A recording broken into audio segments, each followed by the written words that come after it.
సరే ఎవరి ఇంటెలిజెన్స్ ఏంటో ప్రజలు తెలుస్తారు, మాకేం బాధ లేదు. మేము కొంత చదువుకుని వచ్చినాం అధ్యక్ష. మా నాన్నగారు చదివిచ్చారు. నేను మా 2 మాస్టర్ డిగ్రీలు చేసిన. పూణేలో రాహుల్ గాంధీని అంటున్నారా, ఎవరిని అంటున్నారు? సరే, పూణేలో నేను మాస్టర్స్ చేసిన బయోటెక్నాలజీలో. తర్వాత న్యూయార్క్ MBA చదువుకున్నా.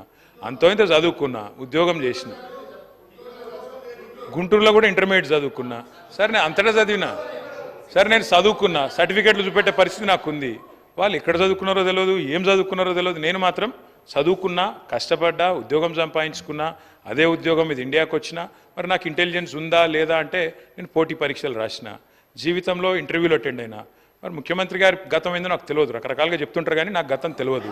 నేను అనేది ఒకటే అధ్యక్ష, ఎవరి ఇంటెలిజెన్స్ ఏందో వారు ఇప్పుడేం మాట్లాడినరో నేనేం మాట్లాడినరో మీరు కూడా విన్నారు. నేను వారిని ఏం అనను సార్, ఎందుకంటే వారు ఎలా అదృష్టం. రేవంత్ రెడ్డి గారు వారు అదృష్టవంతులు, కష్టపడ్డారు. నేను I say this with utmost sincere. Revanth, I say this with utmost sincerity. ఒక్క నిమిషం ఆపండి బ్రదర్, ఇట్లా అరే I'm saying something nice about him, listen.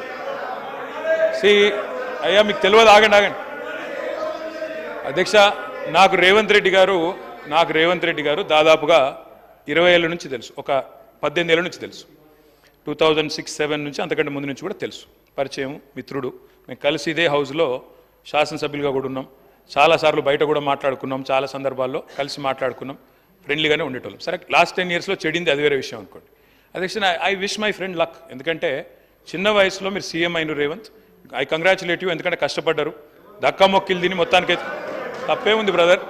ఆయనకు లేని అభ్యంతరం మీకెందుకు? సరే, రేవంత్ రెడ్డి గారు అరే కుసో స్వామి, ఎందుకు దీనికి? I use to call him Revanth only. What is your problem? సరే, ఓకే. రేవంత్ రెడ్డి గారు మీ వాళ్ళకి బాధ అవుతున్నట్టు కుసో అధ్యక్ష. సభానాయకుడిని ఆయనకు లేని బాధ మీకెందుకు స్వామి? అధ్యక్ష